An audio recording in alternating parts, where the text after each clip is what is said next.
जाता है। ध्यान से देखिए, बहुत ही इंपॉर्टेंट क्वेश्चन है। करेक्ट है option number C, Florence Nightingale. देखिए, राष्ट्रीय फ्लोरेंस नाइटिंगेल पुरस्कार से। ऑप्शन नंबर सी आपका करेक्ट आंसर हो जाएगा। आगे देखिए, अगला क्वेश्चन है, मई 2025 में एनडीए की 148वीं पासिंग आउट परेड के दौरान कौन सी ऐतिहासिक घटना है जो पहली बार घटित हुई थी, यही आपको बताना है। तो ध्यान से देखिए, मई 2025 में नेशनल डिफेंस एकेडमी की 148वीं पासिंग आउट परेड के दौरान इनमें से कौन सी घटना है जो पहली बार घटित हुई थी। करेक्ट आंसर होगा ऑप्शन नंबर बी, कि पहली बार महिला कैडेटों को भारतीय सशस्त्र बलों में नियुक्ति हुई थी, इसमें याद रखना। ऑप्शन नंबर बी करेक्ट है। आगे देखिएगा, एशियाई एथलेटिक्स चैंपियनशिप 2025 में भारत के लिए 2 स्वर्ण पदक किसने जीते। काफी इंपॉर्टेंट क्वेश्चन है साथियों, ध्यान से देखिएगा। एशियाई एथलेटिक्स चैंपियनशिप 2025 में भारतीय के लिए 2 स्वर्ण पदक किसने जीते, तो करेक्ट होगा साथियों गुलवीर सिंह जी ने। यह क्वेश्चन बहुत ही इंपॉर्टेंट है, ऑलरेडी रेलवे पूछ चुका है, याद रखना। गुलवीर सिंह जी ने 10,000 मीटर के रेस में, ठीक है। तो करेक्ट आंसर हो जाएगा ऑप्शन नंबर बी।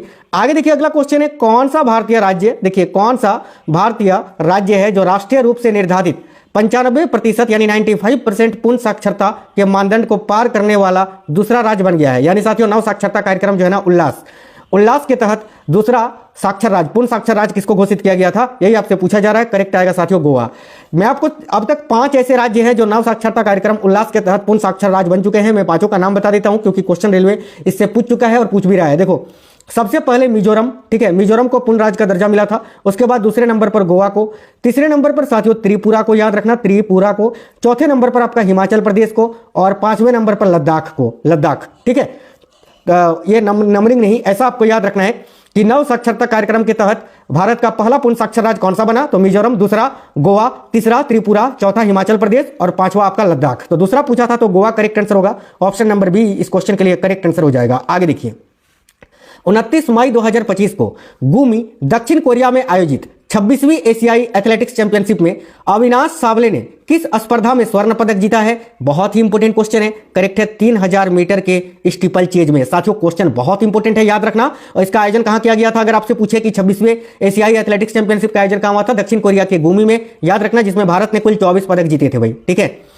आगे देखिए, नेक्स्ट क्वेश्चन है, 29 और 30 मई 2025 को राष्ट्रपति भवन में आयोजित 2 दिवसीय साहित्यिक सम्मेलन का आयोजन किन 2 संस्थानों ने किया था या संस्थाओं ने किया था। तो करेक्ट आंसर होगा, एक तो आपका संस्कृति मंत्रालय और साहित्य अकादमी मंत्रालय ने, यानी ऑप्शन नंबर बी इस क्वेश्चन का करेक्ट आंसर है। आगे देखिए, एशियाई एथलेटिक्स चैंपियनशिप 2025 का आयोजन या कहां आयोजित की गई थी, अभी मैंने आपको बताया ना, दक्षिण कोरिया के गुमी में। तो करेक्ट है साथियों ऑप्शन नंबर बी। नेक्स्ट है, किस मंत्रालय ने औद्योगिक उत्पादन डेटा जारी किया है। बहुत इंपॉर्टेंट क्वेश्चन है साथियों। इससे पहले भी जो मैंने आपके लिए क्लासेस कराए हैं ना, वो भी देखना बहुत जरूरी है, वो क्लासेस भी आप जरूर देख लेना। तो किस मंत्रालय ने औद्योगिक उत्पादन डेटा जारी किया है, देखिए करेक्ट आंसर होगा सांख्यिकी और कार्यक्रम कार्यान्वयन मंत्रालय ने, यानी करेक्ट आंसर है साथियों ऑप्शन नंबर सी। आगे देखिएगा, भारत में खरीफ की फसलें आमतौर पर कब बोई जाती है।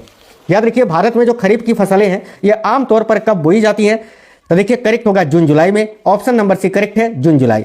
नेक्स्ट क्वेश्चन है, एशियाई एथलेटिक्स चैंपियनशिप 2025 में पुरुषों की 10 मीटर दौड़ में स्वर्ण पदक किसने जीता, तो याद रखना करेक्ट होगा गुलवीर सिंह जी ने। Option number C. निम्नलिखित में से किसे लोक संगीत में उनके योगदान के लिए 2025 में मरणोपरांत पद्म विभूषण मिला है। काफी इंपॉर्टेंट क्वेश्चन है साथियों, याद रखना करेक्ट आंसर होगा शारदा सिन्हा को। यह बिहार की शारदा सिन्हा, जो कि छठ पूजा के गीत गाने के लिए मशहूर थी। Option number B correct answer होगा शारदा सिन्हा। अगला क्वेश्चन है, सीबीडीटी की 27 मई 2025 की घोषणा के अनुसार आयकर रिटर्न यानी आईटीआर दाखिल करने की नई अंतिम तिथि क्या घोषित की गई थी, तो 15 सितंबर 2025। Option number C. Next question देखिए, प्रतिवर्ष दुनिया भर में विश्व तंबाकू निषेध दिवस, ठीक है, किस तारीख को मनाया जाता है, तो वर्ल्ड नो टोबैको डे, ये किस दिन मनाया जाता है, तो करेक्ट आंसर हो जाएगा, याद रखिएगा ऑप्शन नंबर सी 31 मई को। ऑप्शन नंबर सी करेक्ट है साथियों, 31 मई। आगे देखिए, प्रतिवर्ष 30 मई को भारत के किस राज्य का स्थापना दिवस मनाया जाता है। 30 मई की बात करें तो प्रत्येक वर्ष 30 मई को जो है ना, गोवा का स्थापना दिवस मनाया जाता है। ऑप्शन नंबर बी यहां करेक्ट होगा साथियों, गोवा का। नेक्स्ट है, प्रतिवर्ष दुनिया भर में अंतर्राष्ट्रीय संग्रहालय दिवस यानी इंटरनेशनल म्यूजियम डे, ये किस तारीख को मनाया जाता है, तो करेक्ट आंसर यहां आपका हो जाएगा 18 मई को। Option number B. आगे देखिए, दक्षिण पश्चिम मानसून 2025 केरल में कब पहुंचा था, बताइए। दक्षिण पश्चिम मानसून जिससे भारत में सबसे अधिक वर्षा होती है, इस वर्ष ये केरल में कब पहुंचा था, तो याद रखना करेक्ट आंसर यहां आपका हो जाएगा 24 मई को। ऑप्शन नंबर बी करेक्ट है, 24 मई। आगे देखिए, काफी इंपोर्टेंट क्वेश्चन है और साथियों, क्वेश्चन ये है कि मई 2025 में सुप्रीम कोर्ट द्वारा जारी केडर समीक्षा आदेश में कौन से बल शामिल थे? ये क्वेश्चन मैंने पहले भी पढ़ाया है आपको। देखिए आईटीबीपी, बीएसएफ, सीआरपीएफ, सीआईएसएफ और एसएसबी। ऑप्शन नंबर सी इस क्वेश्चन का करेक्ट आंसर होगा कि मई 2025 में सुप्रीम कोर्ट द्वारा जारी केडर समीक्षा आदेश में कौन से बल शामिल है भाई? तो आईटीबीपी, बीएसएफ, सीआरपीएफ, सीआईएसएफ और एसएसबी। ऑप्शन नंबर सी इस क्वेश्चन का बिल्कुल करेक्ट आंसर हो जाएगा। चलिए आगे देखते हैं। नेक्स्ट क्वेश्चन है साथियों, आरबीआई ने वित्त वर्ष और साथियों स्पेस फुल हो गया था, चलिए कोई नहीं, ध्यान से देखिएगा। आरबीआई ने वित्त वर्ष 2024-25 के लिए केंद्र सरकार को कितना अधिशेष हस्तांतरित करने की मंजूरी दी है? भाई याद रखना करेक्ट आंसर हो जाएगा साथियों option number D, 2.68 lakh crore रुपए, यानी करेक्ट आंसर हो जाएगा ऑप्शन नंबर डी। याद रखना है, बहुत ही इंपोर्टेंट क्वेश्चन है। नेक्स्ट क्वेश्चन देखते हैं, अगला है। देखिए नेक्स्ट क्वेश्चन है साथियों, प्रधानमंत्री नरेंद्र मोदी ने हाल ही में राष्ट्रीय समुद्री विरासत परिसर की प्रगति की समीक्षा की थी। इस परिसर के संदर्भ में निम्न में से कौन सा कथन सत्य है? तो ध्यान से देखिएगा, ए में लिखा है इसका निर्माण अहमदाबाद के पास किया जा रहा है, ठीक है, जो कि साथियों बिल्कुल आपका जो है ना करेक्ट आंसर है, करेक्ट बात है। और बी में लिखा है यह दुनिया का सबसे बड़ा समुद्री संग्रहालय होगा, यानी ये भी सही है। ऑप्शन नंबर ए और बी दोनों ही सही है, तो ऑप्शन नंबर सी ए और बी दोनों करेक्ट आंसर हो जाएगा। अगला क्वेश्चन है, पाकिस्तान ने हाल ही में किस देश के साथ एक पारस्परिक रक्षा समझौता किया है? तो भाई देखिएगा करेक्ट आंसर होगा साथियों ऑप्शन नंबर ए, सऊदी अरब के साथ। नेक्स्ट है, सिरारा खोंग हथेई मिर्च महोत्सव हाल ही में कहां पर आयोजित किया गया था? तो याद रखना सिरारा खोंग हथेई मिर्च महोत्सव जो है साथियों हाल ही में मणिपुर में आयोजित किया गया था। ऑप्शन नंबर ए आपका करेक्ट आंसर होगा। आगे देखिए नेक्स्ट क्वेश्चन है, स्पीड स्केटिंग विश्व चैंपियनशिप में किसने भारत के लिए पहला स्वर्ण पदक जीतकर इतिहास रचा है? याद रखिए स्पीड स्केटिंग विश्व चैंपियनशिप में किसने भारत के लिए पहला स्वर्ण पदक जीतकर इतिहास रचा है? आनंद कुमार वेल कुमार ने। अगला, उज्बेकिस्तान में हाल ही में संपन्न फीडे महिला ग्रैंड स्विस 2025 का खिताब विजेता कौन है? यहां आपका करेक्ट आएगा साथियों वैशाली रमेश बाबू, ऑप्शन नंबर ए। नेक्स्ट, अरब और इस्लामी देशों के नेताओं का हाल ही में आपात शिखर सम्मेलन कहां पर आयोजित किया गया था? तो याद रखिए अरब और इस्लामी देशों के नेताओं का हाल ही में आपात शिखर सम्मेलन जो है ना ये साथियों कतर में आयोजित किया गया था। ऑप्शन नंबर बी आपका करेक्ट आंसर है, कतर। देखिए काफी इंपोर्टेंट क्वेश्चन है कि भारत के सबसे बड़े और सबसे आधुनिक खेल परिसर वीर सावरकर खेल परिसर का उद्घाटन हाल ही में कहां हुआ है? क्वेश्चन पूछ चुका है रेलवे, ध्यान से देखना। करेक्ट होगा अहमदाबाद में, और इसका उद्घाटन किसने किया है? तो केंद्रीय गृह मंत्री अमित शाह जी ने। याद रखना, 5वां अखिल भारतीय राजभाषा सम्मेलन हाल ही में कहां आयोजित किया गया था? तो 5वां अखिल भारतीय राजभाषा सम्मेलन अभी गुजरात के गांधीनगर में आयोजित किया गया था साथियों। ऑप्शन नंबर भी करेक्ट है, गांधीनगर गुजरात। यह बैठक वगैरह बहुत ज्यादा पूछा जा रहा है, ध्यान से देखिएगा।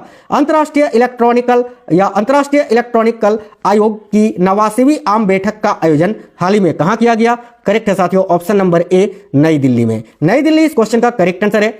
नेक्स्ट है, प्रधानमंत्री नरेंद्र मोदी ने हाल ही में, देखिए प्रधानमंत्री नरेंद्र मोदी ने हाल ही में ज्ञान भारतम पोर्टल का शुभारंभ किया। यह पोर्टल किससे संबंधित है? काफी इंपोर्टेंट क्वेश्चन है। Option number A correct answer होगा पांडुलिपियों के डिजिटलीकरण से, याद रखिएगा। अगला क्वेश्चन है साथियों, भारत का पहला विदेशी अटल नवाचार केंद्र का उद्घाटन कहां किया गया है? तो देखिए भारत का पहला विदेशी अटल नवाचार केंद्र का उद्घाटन अभी कहां किया गया है? करेक्ट होगा अबू धाबी में। अबू धाबी यूनाइटेड अरब अमीरात में स्थित है, याद रखना। नेक्स्ट क्वेश्चन है, भारतीय राष्ट्रीय भुगतान निगम ने एकीकृत भुगतान इंटरफेस यानी यूनिफाइड पेमेंट इंटरफेस पर यूपीआई पर व्यक्ति से व्यापारी लेनदेन की सीमा बढ़ाकर प्रतिदिन कितनी कर दी है? तो याद रखिएगा 10 लाख रुपए, ठीक है। ऑप्शन नंबर डी इस क्वेश्चन का करेक्ट आंसर है साथियों 10 लाख रुपए। नेक्स्ट क्वेश्चन है साथियों, भारत को हाल ही में किस संगठन के COP 10 के ब्यूरो का उपाध्यक्ष यानी वाइस पर्सन दोबारा चुना गया है? यह भी क्वेश्चन काफी इंपोर्टेंट है। तो भारत को हाल ही में किस संगठन के COP 10 के ब्यूरो का उपाध्यक्ष दोबारा चुना गया है? तो देखिए करेक्ट आंसर यहां आपका हो जाएगा, याद रखिएगा बहुत ही इंपोर्टेंट क्वेश्चन है, ठीक है। ऑप्शन नंबर भी करेक्ट है, अंतरराष्ट्रीय convention against doping in sports का, ठीक है। तो इस क्वेश्चन के लिए आपका करेक्ट आंसर क्या हो जाएगा? तो भाई याद रखिएगा साथियों राइट आंसर है ऑप्शन नंबर बी। आज आपसे पूछा गया था ग्रुप डी में फर्स्ट शिफ्ट में कि COP 30 का आयोजन कहां किया गया था? तो याद रखना उसका आंसर आपका ब्राजील हो जाता, मैंने आपको बताया भी एनालिसिस वाले क्लास में। आगे देखिए नेक्स्ट है, भारत और यूनाइटेड किंगडम ने हाल ही में किस नए वैज्ञानिक फेलोशिप कार्यक्रम की शुरुआत की है? काफी इंपोर्टेंट क्वेश्चन है, याद रखिएगा भारत और यूनाइटेड किंगडम ने हाल ही में किस नए वैज्ञानिक फेलोशिप कार्यक्रम की शुरुआत की है? तो भाई देखिएगा साथियों करेक्ट आंसर यहां आपका हो जाएगा option number C, Ramanuja junior researcher programme की, ऑप्शन नंबर सी। अगला, coal India limited IIT IIT मद्रास ने किस केंद्र का स्थापना के लिए एक मऊ पर हस्ताक्षर किया है? करेक्ट है सेंटर फॉर सस्टेनेबल एनर्जी के लिए, option number B right answer हो जाएगा। आगे देखिए, जापान भारत समुद्री अभ्यास जाइमेक्स 25 में भारतीय नौसेना का कौन सा जहाज इसमें शामिल हुआ था? काफी इंपोर्टेंट क्वेश्चन है, वेरी वेरी इंपोर्टेंट क्वेश्चन है। करेक्ट है साथियों INS सह्याद्री इसमें शामिल हुआ था। यह भारत और जापान के बीच एक संयुक्त सैन्य अभ्यास है जाइमेक्स 25, याद रखिएगा। नेक्स्ट है, केंद्रीय गृह मंत्री अमित शाह ने हाल ही में NSG के विशेष अभियान प्रशिक्षण केंद्र यानी SOTC की आधारशिला किस स्थान पर रखी है? देखिए करेक्ट होगा हरियाणा के मानेसर में। ऑप्शन नंबर बी यहां आपका करेक्ट आंसर हो जाएगा। केंद्रीय वित्त मंत्री निर्मला सीतारमण ने 15 अक्टूबर 2025 को किस स्थान पर किसान प्रशिक्षण और सामान्य सुविधा केंद्र का उद्घाटन किया है? तो देखिए यहां करेक्ट आएगा कर्नाटक के मेथागल में। ऑप्शन नंबर बी इस क्वेश्चन का करेक्ट आंसर है। नेक्स्ट साथियों, डीआरडीओ ने किस संगठन के साथ 300 मेगावाट क्षमता के सौर ऊर्जा आधारित नवीकरणीय ऊर्जा परियोजना के लिए एक MOU साइन किया है? तो ऑप्शन नंबर बी देखिए solar energy corporation of India के साथ। याद रखिए ये क्वेश्चन भी काफी इंपोर्टेंट क्वेश्चन है। आगे देखते हैं, नेक्स्ट क्वेश्चन है, देखिए केंद्रीय रेल मंत्री अश्विनी वैष्णव ने हाल ही में किस प्रमुख रेलवे प्रदर्शनी का उद्घाटन किया है? करेक्ट है 16वां अंतर्राष्ट्रीय रेलवे उपकरण प्रदर्शनी 2025 का। आगे देखिए अगला क्वेश्चन है, मेघालय सरकार ने फुटबॉल और पर्यटन को बढ़ावा देने के लिए किस फुटबॉल क्लब के साथ 3 साल का एक MOU साइन किया है? करेक्ट होगा साथियों नॉर्थ ईस्ट यूनाइटेड FC के साथ, यानी करेक्ट आंसर हो जाएगा ऑप्शन नंबर बी। आगे देखिए अगला क्वेश्चन है, प्रधानमंत्री नरेंद्र मोदी ने हाल ही में कौन सी योजना लॉन्च की है? देखिए करेक्ट होगा ऑप्शन नंबर बी PM धन धान्य कृषि योजना और मिशन फॉर आत्मनिर्भरता इन पल्सेस।